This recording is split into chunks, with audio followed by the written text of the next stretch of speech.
Hello, नमस्कार प्यारे बच्चों। मैं Vijay Bansal, math lecturer, Jakhal block, district Fatehabad से, हरियाणा एजुकेशन डिपार्टमेंट। आज हम अपनी मैथ की क्लास के अंदर कुछ सीखेंगे। हाँ जी प्यारे बच्चों, जो आज हम स्टार्ट कर रहे हैं हमारी क्लास 9th का हमारा जो 14 चैप्टर है स्टैटिक्स, इसके बारे में हम बात करेंगे। इसके इंट्रोडक्शन से हम स्टार्ट करते हैं। स्टैटिक्स से हम अपनी डेली लाइफ के अंदर बहुत सी चीज़ें देखते हैं। Every day we came across a lot of information in form of facts. हम फैक्ट्स के रूप में, ठीक है, नंबर्स के रूप में, numerical figures, tables, graph etcetera, these are provided by the, ये हमें मिलते कहाँ से हैं? हम न्यूज़पेपर के अंदर, ठीक है, टीवी के ऊपर। These are provided by newspaper, television, magazines and other means of communication. These में रिलेट टू क्रिकेट बैटिंग और the bowling average, profits of a company, temperature of cities, expenditure in various sector of a 5-year plan, polling results and so on। ऐसे हजारों प्रकार के आंकड़े हैं जो statics हैं, जो हम अपने न्यूज़पेपर, टीवी, मैगजीन से हमें पता चलते हैं, जो हम अपने हजारों कामों के अंदर जिनका यूज़ करते हैं। These facts are figure which are numerically are otherwise collected with a defined purpose of called data. ये आपके पास किस रूप में हो सकते हैं? या तो आपको कोई भी एक नंबर्स के रूप में आपको मिल सकते हैं, या उनको एक अलग प्रकार से उन नंबर से जो हमें मिला उससे एक इन्फॉर्मेशन तैयार की जाती है, जिसे हम डाटा कहते हैं हमारे पास, ठीक है, एक पर स्पेशल पर्पज को लेकर। Data is the parallel form, that is the parallel form of the Latin word datum. Of course the word data is not new for you, you have studied about data and data handling in earlier classes। आपने जो इसके बारे में पढ़ा है वो data handling के नाम से आप अपने पिछले क्लासेस के अंदर इस चैप्टर्स के बारे में पढ़ चुके हैं, ठीक है। और इसके बारे में अगर हम आगे बात करें, our world is become more and more information oriented. Every part of our life's utilise data in one form to the other, means एक से दूसरी फॉर्म के अंदर सिस्टम का यूज़ किया जाता है इन्फॉर्मेशन का। So it become essential for us to know how to extract meaningful information from such data. तो हमारे लिए जरूरी है कि हम उस डाटा से कैसे एक पर्टिकुलर एक इन्फॉर्मेशंस आप उसको फाइंड आउट कर पाएँ, उसे कलेक्ट कर पाएँ। This extraction of the meaningful information is study in A branch of the mathematics called statics. जो इस काम को करती है, जिसका ये मेन काम है, उस डाटा से एक इन्फॉर्मेशन, एक यूजफुल इन्फॉर्मेशन को पा लेना, ठीक है, उस मैथमेटिक्स की हम ब्रांच को बोलते हैं स्टैटिक्स, ठीक है। The word statics appears to have been derived from the Latin word status, ठीक है। ये आपके पास एक लैटिन वर्ड स्टेटस से मिलकर बना हुआ वर्ड है आपके पास, ठीक है। मीनिंग ए पॉलिटिकल स्टेट। स्टेट का मतलब आपके पास क्या हो गया, ठीक है। स्टेटस का अगर हम कहें कि आपके पास एक पॉलिटिकल स्टेट है। In its origin statics means simply the collection of data on different aspect of the life of people useful to the state. जो अलग अलग लोगों से डाटा कलेक्ट करना, ठीक है, और अपनी स्टेट के लिए, जिस भी स्टेट की हम बात कर रहे हैं उसके अंदर उसका यूजफुल यूज़ करना, ठीक है। Over the period of time, however, the scope broadened and the statics began to concern itself not only with the collection and the presentation of data, but also with the information and drawing of the inference from the data. Statics deal with the collection, organization, analyze and interpretation of data. Statics किस चीज़ के अंदर deal करता है? आपके पास ही बता रहे हैं कि सबसे पहले डाटा को कलेक्ट करता है, फिर इसको ऑर्गेनाइज करता है, मीन्स जचा देता है, उसको सेट करके रखता है, ठीक है। फिर उसको एनालाइज करता है, उसका विश्लेषण करता है कि कौन सा काम हमारे किस रूप के अंदर यूज़ किया जाएगा उसका, ठीक है, और फिर उस डाटा से इंटरप्रिटेशंस लेता है। The word statics has different meaning in different context, ठीक है, अलग अलग के अंदर इसका जो मीनिंग है वो एक अलग अलग मीनिंग निकलता है। जैसे अगर हम थोड़ी सी बात करने की बात करें, let us observe the following sentences. May I have the latest copy of the education statics of India, and secondly I like to study statics because it is use in day to day life हमारे पास, ठीक है। अब इन दोनों sentences के बीच में हमारा differences देखें। In the first sentence, statics is use in A parallel sense meaning numerical data. These may include a number of education institutions of the India, literacy rates of the various states, etc.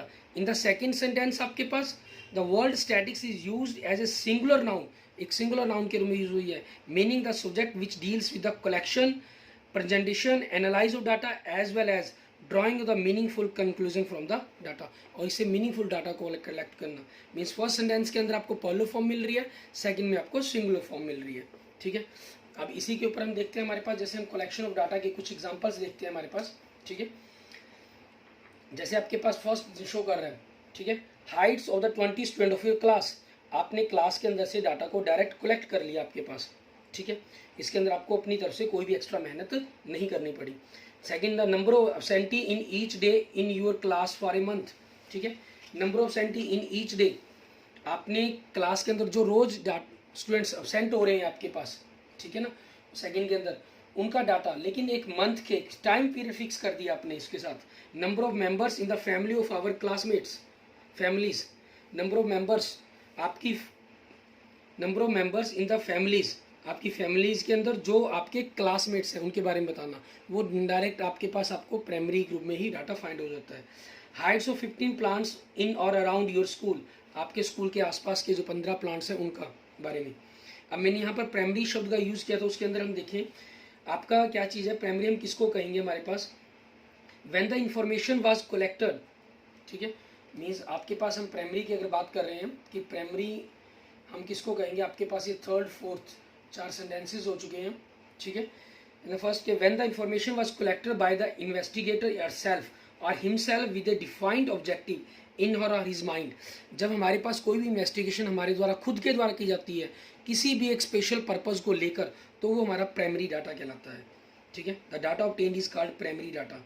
और second case आपके बात करें, when the information was gathered from A sources which already had the information store, जहाँ information already store की जा चुकी है, हम वहाँ से डाटा को उठाते हैं। The data obtained is called secondary data. तो सेकेंड डाटा को हम क्या बोलेंगे, हमारा सेकेंडरी डाटा कहेंगे हमारे पास, ठीक है, क्लियर। अब इसी के ऊपर हमारे पास हम एक्सरसाइज के क्वेश्चन देखते हैं, उनके अंदर हमें क्या कह रहा है। जैसे सबसे पहले तो हम इन्हीं 4 पॉइंट्स पर बात करें। हाइट्स ऑफ 20 स्टूडेंट फिर classroom, it is a primary, आपने डायरेक्ट कलेक्ट कर लिया। नंबर ऑफ सेंटी in each day in class for a month, आप स्टूडेंट आपको नहीं मिलेगा, वो टीचर्स के पास रिकॉर्ड है, it is a secondary data. Number of members in a family of your classmates, आप डायरेक्ट 1 सेकंड के अंदर खुद पता कर रहे हैं, ठीक है, किसी भी पर्पज़ के लिए, तो primary data. Heights of 15 plants in our your around your school, it is a primary data, ठीक है। एंड नेक्स्ट देखते हैं आपके पास हमारा एक्सरसाइज 14.1, ठीक है। इसके अंदर हमें क्या कह रहा है, इसका फर्स्ट क्वेश्चन देखें कि इसके अंदर हमें क्या कह रहा है। हमें कह रहा है give 5 examples of data that you can collect from your day to day life. आपने डे टू डे लाइफ के अंदर जो डाटा कलेक्ट कर रहे हैं उसके बारे में बताना है हमें, ठीक है। In our day to day life we are can collect the following datas. मान लीजिए आपके पास फर्स्ट पॉइंट में हम मान कर लेते हैं, number of females per 1000 males in various city of our country या our colony, our area, our city, कुछ भी लिख सकते हैं, मेंशन कर सकते हैं, ठीक है। हमने पहले 4 की बात की, आप कोई भी किसी भी प्रकार की लाइंस को डाटा के रूप में जहाँ से आपको इन्फॉर्मेशन मिलेगी, वो आपके पास 5 एग्जाम्पल बन सकते हैं। मैंने जनरल 5 एग्जाम्पल्स आपके लिखे हैं। Weights of the students of our class, आपकी क्लास के, हमारी क्लास के स्टूडेंट्स का वेट आपका, ठीक है। एंड थर्ड के बारे में अगर हम बात करते हैं, कह रहा production of the wheat in last 10 years in our country, पिछले 10 सालों के अंदर की इतनी व्हीट की प्रोडक्शन हुई, उसका डाटा हमारे पास, ठीक है। एंड नंबर 4 के अंदर आपके पास अगर हम बात करें, number of plants in our locality, आप इनको चाहे जनरल नंबर के अंदर ही लिख लीजिए, ठीक है, मान लीजिए।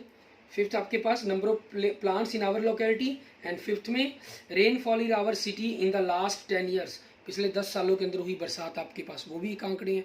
कुछ भी जो भी आपके मन के अंदर आए वो आप उसके अंदर इनको पॉइंट्स को मेंशन कर सकते हैं। ऐसे ही आप 6-7 इन पॉइंट्स को और बना सकते हैं, ठीक है।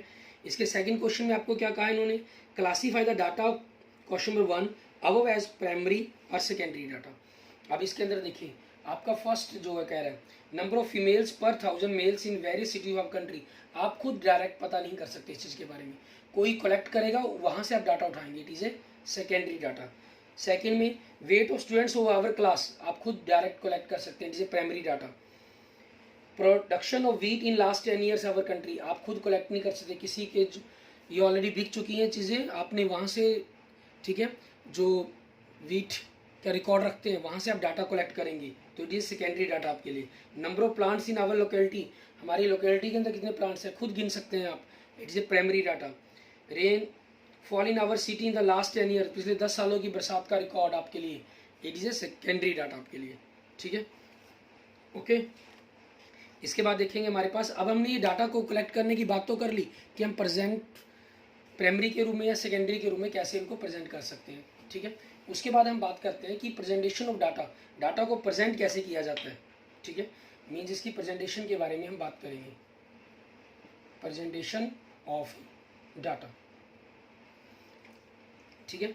As soon as the work related to the collection of data is over, ठीक है। सबसे पहले तो आपने डाटा कलेक्ट करने का जो वर्क है उसको खत्म कर लिया। The investigator has to find out ways to present them in a form which is meaningful. अब वो डाटा को, क्योंकि आपके पास वो रॉ डाटा है, ठीक है, मान लीजिए किसी का 5, 7, 8, 9, 10 ऐसा कुछ भी किसी चीज़ का आपने रिकॉर्ड रखा हुआ है, ठीक है, डाटा कलेक्ट कर लिया, ये आपके लिए रॉ डाटा है। अब इसको एक मीनिंगफुल डाटा के अंदर कन्वर्ट करना है आपने, जो आपके लिए इजीली अंडरस्टूड हो and give its main features at a glance, और एक ही नज़र के अंदर आपके पास, एक ही नज़र के अंदर आपको पूरे के पूरे डाटा का सिस्टम समझ में आ जाए, ठीक है। Let us now recall the various ways of presentation the following through some examples. अब इसको हम कुछ एग्जांपल्स के थ्रू इसको समझने की कोशिश करते हैं कि कैसे कैसे हम इन डाटा को रिप्रेजेंट कर सकते हैं आपके पास, ठीक है। अब इसके अंदर हमारे पास देखिए, हमारा सबसे पहला हमारा फर्स्ट एग्जांपल, ठीक है, इसमें हमें क्या कह रहे हैं, कह रहा है consider the marks obtain by 10 students in a mathematics test as given वो बिलो 55, 36, 95, 73, 60, 42, 25, 78, 75, 62, ठीक है, एटसेट्रा आपको दिए गए इसके अंदर। कहना the data is in the form is called raw data, ये आपके पास आपको जो इन्फॉर्मेशन दे रहा है ये रॉ डाटा है। By looking at it in this form can you find the highest and the lowest marks, ठीक है। कहना क्या आप हाईएस्ट एंड लोएस्ट मार्क्स बता सकते हैं कि कितने होंगे आपके पास। अब हमारे पास जनरल यहाँ से हमें सभी अंक डाटा को हम देखेंगे, फिर उसको सबसे बड़ा मैक्सिमम नंबर और लार्जेस्ट स्मॉलेस्ट नंबर बताना हमारे लिए मुश्किल होगा। तो इसके लिए हम क्या करेंगे, सबसे पहले डाटा को हम असेंडिंग या डिसेंडिंग ऑर्डर के अंदर रिप्रेजेंट करेंगे। मान लीजिए आप इसको असेंडिंग ऑर्डर के अंदर लिखते हैं, ठीक है, मार्क्स इन असेंडिंग ऑर्डर आपके पास,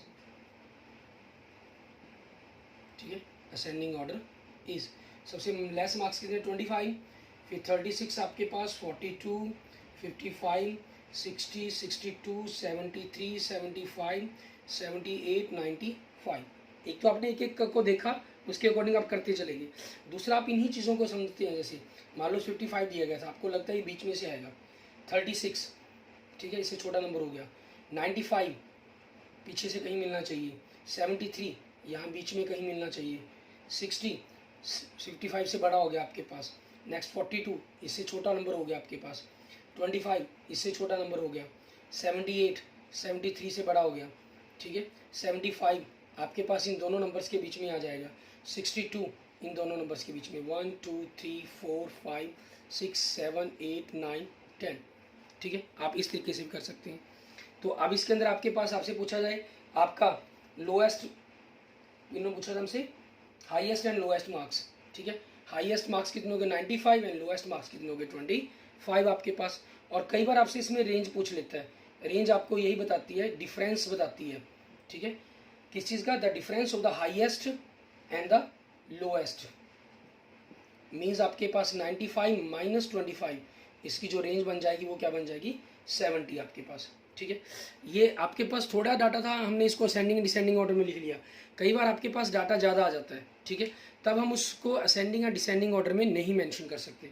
तो ऐसे केस के अंदर हमें क्या करना होगा, ठीक है, वो हम देखते हैं हमारे पास एग्जाम्पल नंबर 2 के अंदर। हमारे पास एग्जाम्पल नंबर 2 हमारा, ठीक है, इसमें हमें क्या करें, consider marks obtained out of 100 marks bye 30 student of class 9th of A school. अब 9th क्लास के स्टूडेंट्स के मार्क्स दिए गए हैं आपको 30 स्टूडेंट्स के, ठीक है। अब हमें इनके बारे में रिप्रेजेंटेशन देनी है। अब recall that the number of students who have obtained a certain number of marks is called the frequency of those marks, means आपके पास जितने भी मार्क्स मिले हैं, ठीक है, उन सभी को हमें एक पर्टिकुलर मार्क्स की बच्चे को कितने मिले वो उसकी फ्रीक्वेंसी कहलाएगी, ठीक है, उनकी संख्या, मतलब कि अब आपके लिए क्या रहेगा, आपके पास इनको अगर हमें रिप्रेजेंट करना हो, समझना हो सिस्टम को, मार्क्स नंबर ऑफ स्टूडेंट्स, ठीक है, ये चीज़ आपके पास हो जाएगी। अब यहाँ तो आपके लिए क्या है, थोड़ा सा इजी है क्योंकि 30 स्टूडेंट्स है, कोई प्रॉब्लम नहीं है, आपको इशू नहीं है आपके लिए, ठीक है। आपके पास जनरल 10, मान लीजिए जो 20, 36, 40, 50, हम अलग अलग जो भी नंबर हमें मिल सकते हैं वो हम लिख लेते हैं, 56, 60, 70, 72, 80, 88, 92, 95 आपके पास, ठीक है। आपने इन सभी मार्क्स को लिख लिया। इसके बाद आप 10 मार्क्स कितने स्टूडेंट्स के आए हैं उन सभी को काउंट करके इनमें से ढूंढे कितने वो 1 मिले आपको, ठीक है। 20 वाले 1 मिले आपको, 36 वाले 3 मिले आपको, ठीक है। 40 वाले आपको 4 मिले, 50 वाले आपको 3 मिले। इस प्रकार से आपके पास आप देखें आगे 56 वाले आपको 2 मिलते हैं, 60 वाले 4 मिले, 70 वाले 4 स्टूडेंट्स मिले, 72 वाले 1 स्टूडेंट्स, 80 वाला 1, 88 वाले 2 स्टूडेंट्स आपके पास, 92 वाले 3 स्टूडेंट्स हैं, 95 वाले 1 स्टूडेंट्स हैं, और टोटल आपके पास इनका 30 बन जाता है। 1 3 4 4 2 6 7 8 12 16 18 21 25 28 29 30, ठीक है। मीन्स 30 स्टूडेंट्स आपके पास हो गए हैं। क्लियर।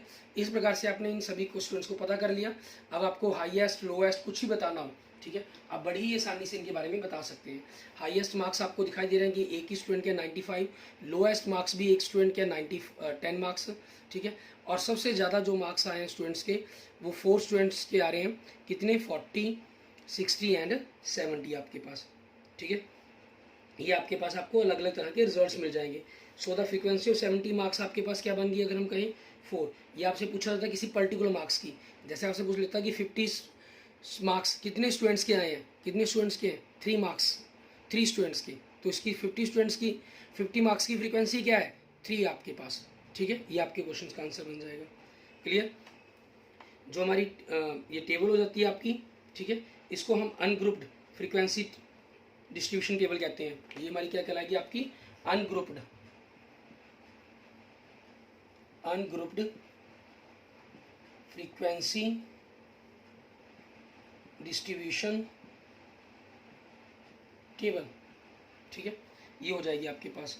और सिंपली हम इसको जनरल अगर कहना चाहें तो फ्रीक्वेंसी डिस्ट्रीब्यूशन टेबल भी कह सकते हैं इसको। क्लियर। और इसके अंदर हम अपने इसी टेबल को थोड़ा सा और प्रिपेयर करने के लिए हम टैली मार्क्स का भी यूज़ कर सकते हैं, ठीक है। किसका भी यूज़ कर सकते हैं हम, टैली मार्क्स का। टैली मार्क्स में क्या होता है, काउंटिंग को किस प्रकार से लिखा जाता है, जैसे 1 के लिए 1 लाइन, 2 के लिए 2 लाइन्स, 3 के लिए 3 लाइन्स, 4 के लिए 4 लाइन्स, और 5 के लिए इनको क्रॉस कर दिया जाता है, डायगोनल ड्रॉ कर दिया जाता है 5। एंड 6 के लिए ये 5 है आपका, फिर 6 7 5 और 2 7, 5 और 3 8, 5 और 4 9 एंड 5, ये भी 5 ये भी 5, तो टोटल कितना हो गया आपके पास 10 हो जाता है, ठीक है। इस प्रकार से आप टैली मार्क्स से ड्रॉ कर सकते हैं। क्लियर।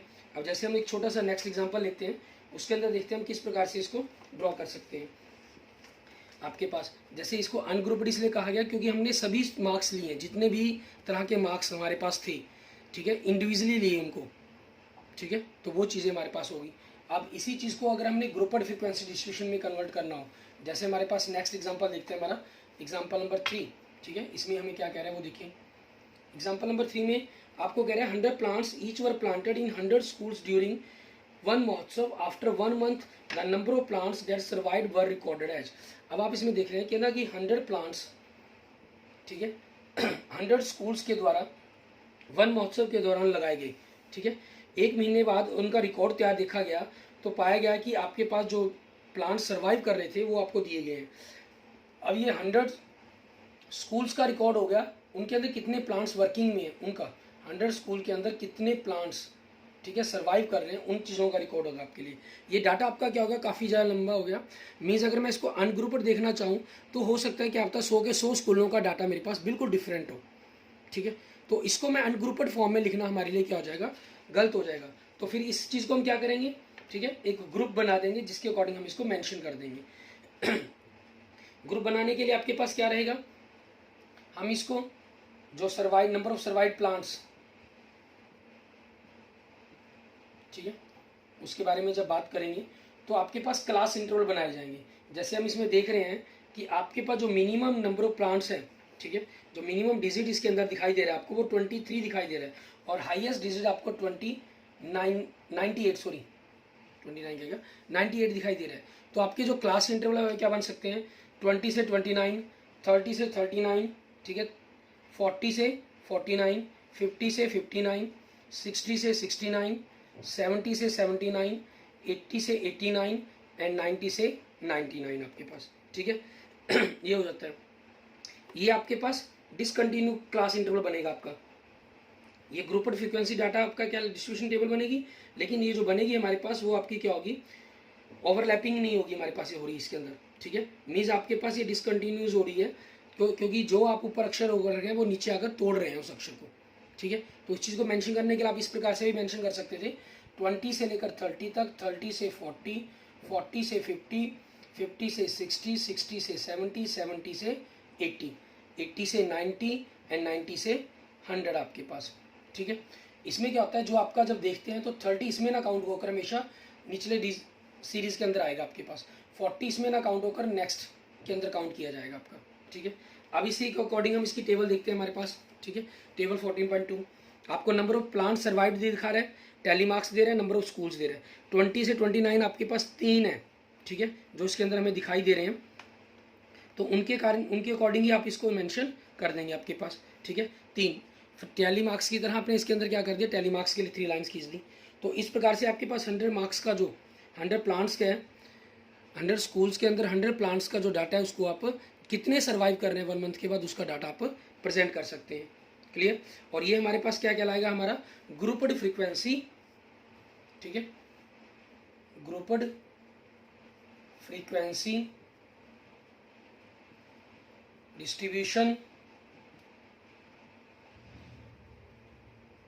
टेबल कह लीजिए, सॉरी डाटा कह लीजिए, टेबल, ठीक है, इस चीज़ के बारे में। और इसके रिगार्डिंग जो भी हमें क्वेश्चन पूछे जाएंगे हम उन क्वेश्चनों के अकॉर्डिंग इनको आंसर दे देंगे। अच्छा, कई बार आपको अगर इसी रूप में मिल जाता है डाटा, आपको मिल गया और ठीक है नॉन ओवरलैपिंग मिल गया, इसमें ये आपका ओवरलैपिंग हो जाती है 30 30 40 40।